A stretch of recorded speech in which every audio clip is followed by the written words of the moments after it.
Pemirsa, sebelum diserang dan diculik oleh Zionis Israel, puluhan dokter internasional yang tergabung dalam Doctors to Gaza menyampaikan pesan dukungan bagi rakyat Palestina.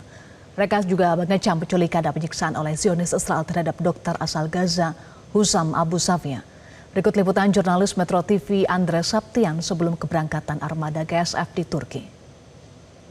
Saya bersama dengan Nicholas dan Dr. Yasin. Hello, Dr. Nicholas and Dr. Yasin. Say hi to Indonesian people. Hello. Hi. Okay, first for Dr. Nicholas. Doctor, today finally we are sailing to reach source of Gaza. Tell us what big reason for you decided join this Sumut flotilla. Okay, we are excited now because we are sailing to Gaza. I decided to join this mission because Israel is committing genocide in Gaza, and I think that Israel is something that concerns all the people around the world. The critical situation of the healthcare workers in Gaza, also the critical condition of the civilian people in Gaza, is something we have to denounce, and we are here to support all these people, all the Palestinian people. Okay, for Dr. Yasin, there is one very touching statement. If doctors in Gaza is willing to risk his life for his patient, then the medical community around the world cannot remain just spectators. So what does that mean to you? I went and I've been working in Gaza 2 times in 2024, and I'm completely aware of the situation for the doctors, for the nurses, for the drivers of ambulances. They are targeted. They are doing their job in the hospitals. They are risking their lives, and they are still willing to continue and to take care of their patients. And then myself, I want to help them because it's too long since this situation occurred. 2.5 years, nearly 3 years, and we have, as doctors, as foreign doctors, we have to help them. We have to go to Gaza and help the doctors, the nurses in their hospitals. Hussam Abu Safia has become one of the main reason why so many doctors in here decided to join the flotilla. What do you think about him personally? So the Dr. Abu Safia has been for more than 500 days in jail in a military condition under torture, and I think he is the demonstration of what can do Israel with people in Palestine, especially with healthcare workers. So we are very concerned about the situation of Abu Safia, and we demand his immediate liberation of our comrade and colleague. Para dokter akan mulai berangkat ke Gaza, mendobrak blokade ilegal Zionis Israel, dan berharap bisa bertemu para warga Gaza tentunya untuk bisa merawat mereka. Dari Marmaris Turki, Andre Septian, Metro TV. Free Palestine. Free Palestine. Pemirsa, kita lanjutkan diskusi bersama dengan Pak Ahmad dan Mas Faisal. Saya kembali ke Mas Faisal. Kita tahu Indonesia tidak ada hubungan diplomatik dengan Israel. Kemlu RI menyatakan berkomunikasi dengan Turki dan Yordania. Mas Faisal, apakah cara ini sama seperti yang dilakukan oleh pemerintah Malaysia yang berkomunikasi dengan Turki untuk upaya pembebasan relawan Malaysia? Ya, memang benar Turki dengan Yordan ini punya posisi penting dalam isu ini, dalam kasus ini. Pertama, Turki karena IHH, organizer atau penyelenggara dari misi kemanusiaan ke Gaza, armada global Sumut ini kan adalah berbasis di Turki, dan Turki punya hubungan diplomatik dengan Israel sejak 1949. Kemudian Yordania ini juga punya posisi penting karena sudah menjalin hubungan diplomatik dengan Israel sejak 1994, dan mereka berbatasan darat, dalam arti walaupun tepi barat adalah wilayah Palestina, namun kontrol keamanannya juga kontrol imigrasinya itu dilakukan oleh Israel. Saya kira itu secara terbuka sudah disampaikan oleh pemerintah, meski ada saluran-saluran tertutup dan informal pasti yang akan diupayakan oleh berbagai pihak lembaga pemerintah terkait untuk bagaimana membantu upaya proses pembebasan 9 relawan Indonesia yang sedang ditahan ini. Tapi saya yakin dari 2 pengalaman sebelumnya, global Armada Global Sumut ini, ya para relawan ini akan dideportasi, karena itulah yang saya dapat dari tadi bekas wakil direktur Mossad dan satu lagi dari staf urusan pers internasional di IDF atau militer Israel, bahwa mereka pasti akan dideportasi. Jadi tidak akan menjalani penahanan yang lama atau sampai diadili di pengadilan Israel. Baik, itu informasi yang Mas Faisal dapatkan akan dideportasi dalam waktu 1 pekan ya. Kalau Pak Ahmad, apa saja informasi yang sudah didapatkan sampai saat ini dan siapa saja pihak-pihak yang sudah dihubungi atau menghubungi Dompet Duafa terkait dengan upaya pembebasan para relawan? Iya, pertama kami sudah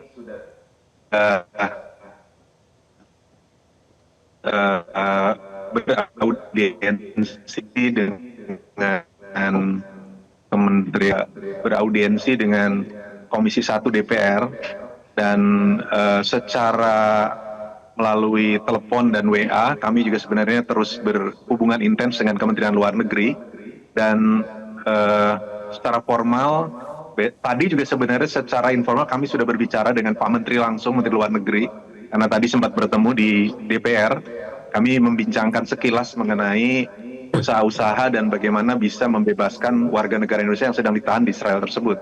Besok secara formal kami juga diterima oleh Kementerian Luar Negeri. Tapi secara informal tadi sudah kita berbicara langsung dengan Pak Menterinya mengenai upaya-upaya yang terus dilakukan untuk membebaskan warga negara Indonesia tersebut. Nah, dari kondisi relawan Indonesia yang sedang ditahan, kami juga sudah mendapat informasi melalui beberapa channel-channel Global Sumut Flotilla yang memang kami siapkan untuk mengakses beberapa informasi terhadap kondisi-kondisi aktivis yang ditahan. Saat ini memang sedang mengarah untuk dibawa ke Extiot, ya, satu penjara di Israel gitu. Jadi setelah ditahan di Asdod, itu akan dibawa ke penjara Extiot, dan ini sebenarnya sesuatu yang tidak kita harapkan ya, cuma karena memang waktunya agak lama mungkin ya. Tadi saya dapat update sore ini bahwa besok itu ada hari libur di Israel, sehingga semua proses-proses penanganan terhadap warga negara Indonesia dan juga warga negara lain yang ditahan dalam misi Global Sumut Flotilla oleh tentara Israel ini akan kayak semacam mengalami penundaan proses gitu.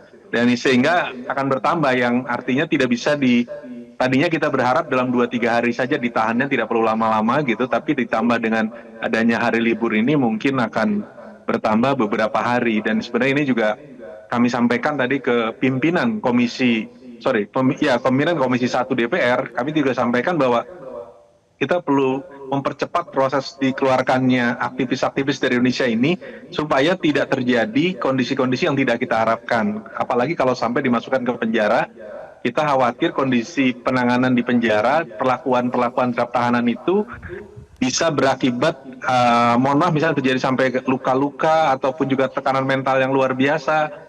Dan ini akan merugikan kita semua, termasuk relawan-relawan kita yang sedang ditahan tersebut. Gitu. Jadi bagaimanapun juga kita berharap bahwa itu bisa terus dipercepat proses-proses untuk melakukan kontak-kontak kepada pihak pemerintah Israel tersebut yang memang sebenarnya terus dilakukan oleh pemerintah maupun juga oleh berbagai pihak secara individual yang sudah kami ikut kontak akhirnya untuk ikut membantu dibebaskannya tahanan dari Indonesia dan tahanan Indonesia yang terlibat dalam Global Sumut Flotilla ini.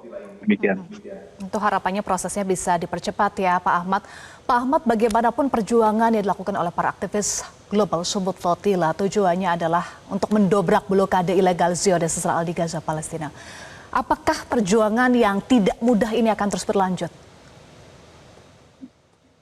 Ya, sebenarnya yang paling memungkinkan mengapa ini berlanjut adalah kalau pengiriman bantuan kita kepada masyarakat Gaza dan masyarakat Palestina itu tidak proporsional dapat dilakukan. Artinya selama ini kami ini sudah mengirimkan bantuan ya. Kami kan kebanyakan lembaga-lembaga kemanusiaan ini sudah mengirimkan bantuan ke Gaza, ke Palestina, namun selalu dihambat gitu. Bahkan kami pernah mengirimkan juga melalui kontainer, itu pun juga dipersulit, jumlahnya dikurangi, beberapa bahan-bahan yang sebenarnya bisa disampaikan itu juga mengalami pembusukan dan sebagainya. Jadi buat kami blokade seperti ini, apalagi ditambah dengan genosida, adalah suatu hambatan buat kami untuk menyampaikan bantuan. Nah, ketika kami kesulitan menyampaikan bantuan, maka kegiatan-kegiatan untuk menghilangkan blokade ataupun hambatan itu menjadi sesuatu yang perlu dilakukan, baik oleh kami sendiri maupun juga oleh lembaga-lembaga lain yang tentu kami akan dukung dan kami support gitu. Jadi karena itu bagian dari proses untuk mengantarkan bantuan gitu. Jadi kalau buat kami, misi utama kami adalah bagaimana bantuan yang kami kirimkan itu dapat dikirimkan dan sampai sesuai dengan apa yang kita lihat sebagai normalnya pengiriman bantuan di berbagai negara dalam kondisi orang-orang mengalami kesulitan, kelaparan, sakit, dan seterusnya itu. Jadi selagi jalan untuk menyampaikan bantuan ini terus dihambat, maka upaya-upaya untuk menghilangkan hambatan itu akan terus dilakukan, termasuk mengirimkan kapal-kapal kemanusiaan, konvoi darat pun sebenarnya ini kan kami lakukan juga, bukan hanya konvoi laut kan. Bahkan sebenarnya sesekali kami juga mengirimkan bantuan sampai menggunakan pesawat udara yang dikawal oleh keamanan misalnya pemerintah Yordania gitu. Seperti itu kan, itu oleh angkatan udaranya Yordania pun pernah kami lakukan gitu. Jadi intinya bahwa sekali lagi selagi hambatan menyampaikan bantuan itu masih dihambat, masih dihalangi, maka hambatan dan halangan ini mau tidak mau akan kami upayakan juga untuk berkurang. Setidaknya kalaupun kami tidak melakukan langsung, kami akan mendukung dan mensupport kegiatan-kegiatan yang mengurangi atau menghilangkan hambatan tersebut gitu. Baik. Mas Faisal, dunia seolah terbiasa atau mewajarkan kejahatan Zionis termasuk serangan dan penculikan yang berulang kali terhadap warga sipil yang hendak membantu saudara-saudara di Palestina. Apakah misi Global Support Flotilla kali ini bisa memantik pemerintah dunia termasuk Barat untuk bisa mendesak Zionis menghentikan genosida ke Palestina? Saya kira tidak akan berpengaruh apa-apa karena kita lihat 2 tahun genosida itu sudah dinyatakan oleh ICJ, Mahkamah Internasional, bahkan ICC, Mahkamah Pidana Internasional sudah mengeluarkan surat perintah penangkapan, 3 untuk pejabat Hamas, yakni Muhammad Daif, Ismail Haniya, dan Yahya Sinwar, tapi ketiganya sudah meninggal. Kemudian 2 untuk pejabat Israel, yakni Perdana Menteri Israel Benjamin Netanyahu dan mantan Menteri Pertahanan Yoav Gallant, itu pun tidak dilaksanakan oleh Barat. Barat yang katanya selalu menegakkan, menjunjung tinggi hak asasi manusia, kampanyenya, tapi ketika terjadi genosida di Gaza mereka tidak mampu berbuat apa-apa. Ya karena memang PBB sebagai representasi arena atau gelanggang politik internasional memang dibuat bukan untuk kepentingan negara-negara kecil, negara-negara yang lemah atau inferior, tapi dibuat untuk kepentingan 5 pemegang hak veto, Amerika Serikat, Rusia, Cina, Perancis, dan Inggris, ataupun untuk sekutu dari mereka. Kita tahu Israel ini adalah sekutu istimewa dari Amerika Serikat, jadi tidak mungkin Israel akan dikenai sanksi militer atau sanksi ekonomi oleh Dewan Keamanan PBB karena pasti akan diveto. Pengalaman dari 2 tahun perang Gaza itu 5 kali draft resolusi Dewan Keamanan yang tujuannya adalah untuk meminta agresi segera dihentikan, gencatan senjata segera, terus membuka seluas-luasnya akses bagi bantuan kemanusiaan. Itu pun selalu diveto oleh Amerika dan akhirnya tiba-tiba Presiden Amerika Donald Trump memaksakan gencatan senjata yang memang sebenarnya udah diinginkan oleh masyarakat dunia melalui draft resolusi Dewan Keamanan PBB itu, tapi selalu diveto. Makanya kita lihat walaupun Benjamin Netanyahu, Yoav Gallant sudah dinyatakan sebagai penjahat perang, tersangka penjahat perang, tapi dia tetap mendapat panggung, dia tetap bisa bertemu Presiden Donald Trump di Washington DC, bahkan dia dimasukkan di dalam lembaga yang namanya Dewan Perdamaian yang dirumuskan dan dipimpin oleh Trump. Jadi memang kita tidak akan pernah bisa menyaksikan Israel sebagai pelaku genosida, kejahatan perang, ataupun pelanggar hukum internasional, ataupun Amerika selama PBB itu ada strukturnya tidak adil, di mana ada hak eksklusif, yaitu hak veto yang hanya dimiliki oleh 5 negara. Ya. Dunia masih bungkam soal Palestina, tetapi warga sipil akan terus melanjutkan perjuangan. Terima kasih Pak Ahmad dan Mas Faisal sudah bergabung bersama kami di Prime Time News. Jelajahi cara baru mendapatkan informasi. Download Metro TV Extend sekarang.